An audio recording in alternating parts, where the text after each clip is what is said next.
merasa tak berarti, jalan dengan tanpa harapan. Namun tangan yang berlubang paku menjamah jadi hidup baru, dan kayu yang kasar mengubahku. Jalan hidup yang penuh kegagalan. Ku puji Dia selama-lamanya, sebab salib mengubah hidupku. Dan ku yakin darah Yesus yang suci sudah mengalir di Kalvari.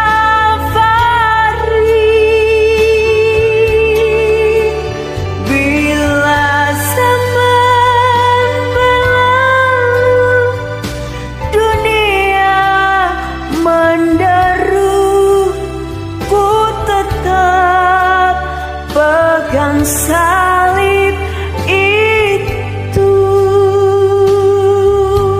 Bapak, Ibu, Saudara Jemaat Kasih Anugerah Cempaka Putih Timur Jakarta, selamat pagi, salam sejahtera dalam nama Tuhan Yesus.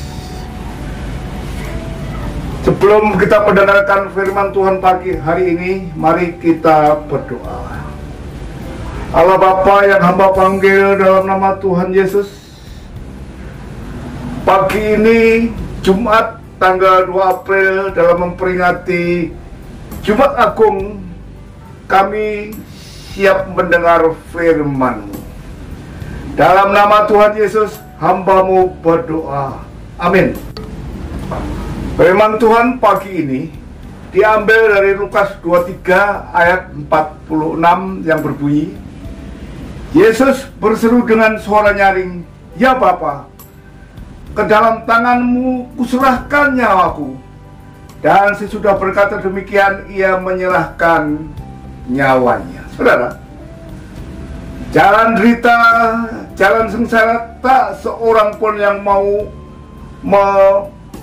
memimpikannya, menjadikan sebagai obsesi, apalagi yang bersedia untuk menapakinya.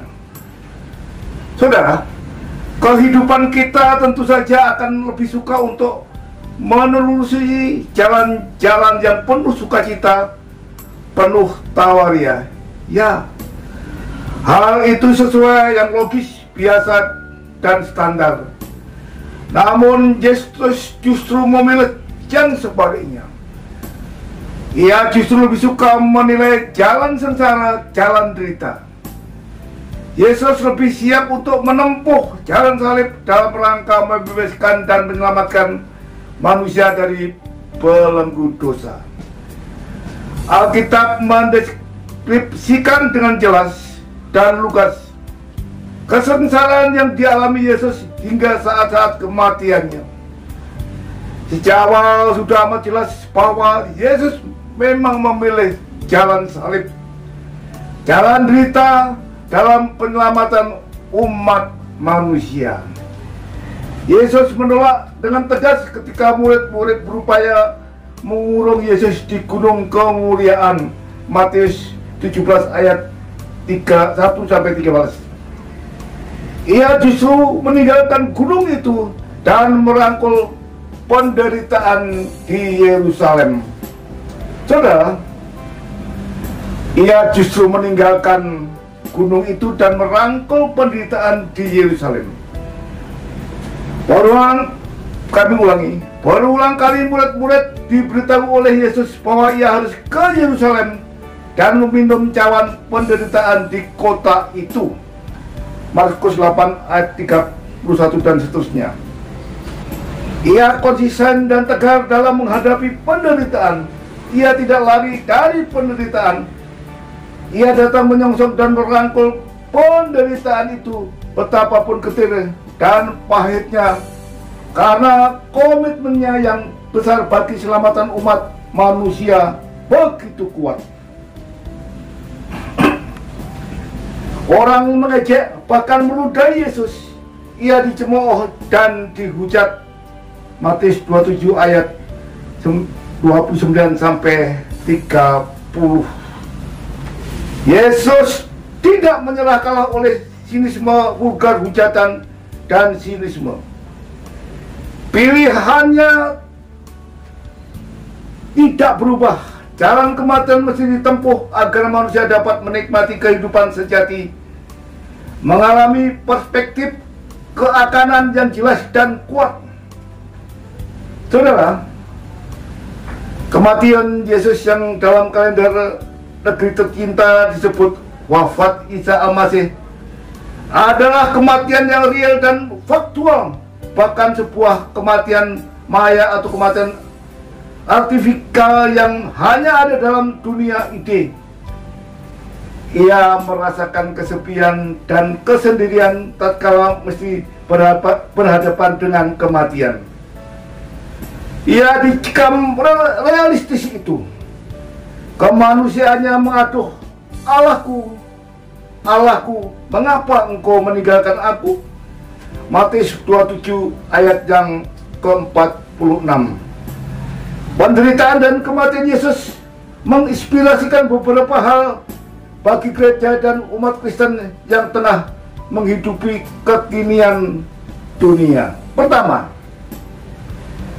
Yesus mengajarkan bahwa berpihakan terhadap manusia dan komitmen untuk memberi perspektif masa depan baru bagi manusia segala-galanya. Keberpihakan dan komitmen itu tidak boleh berhenti hanya sebatas slogan, jargon, program, tetapi harus menjadi sesuatu yang real dan operasional yang bersifat action.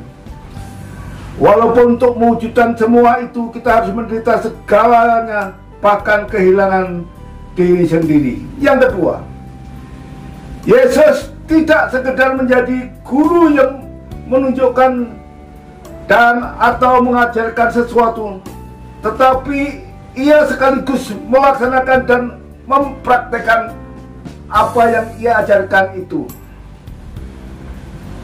Jadi tidak ambivalensi dan dikotomi antara perkataan dan tindakan Yesus. Keduanya integral, menyatu. Apa yang ia ajarkan itu juga ia lakukan. Yang ketiga, Yesus konsen dengan seluruh umat manusia tanpa mempertimbangkan kesiapan manusia itu, tanpa dibelenggu pemikiran primordialistik. Yesus benar-benar mempraktekkan sikap hidup inklusif di tengah perjalanan pelayanannya. Kematiannya yang rela dan ikhlas di atas kayu salib terarah bagi seluruh umat manusia. Saudara, sikap inklusif seperti itu yang seharusnya sebagai dasar dan gaya hidup dari kehidupan kita dan menjadi nafas hidup bagi kehidupan kita. Dalam roh inklusif itulah kita bersama bergandengan tangan berjuang membangun gereja kita. Yesus Kristus mati di kayu salib.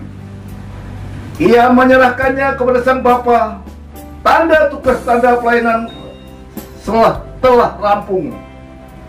Ia mati agar umat manusia hidup dalam atmosfer yang baru, hidup dalam dan roh yang baru.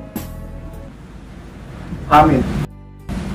Mari kita berdoa.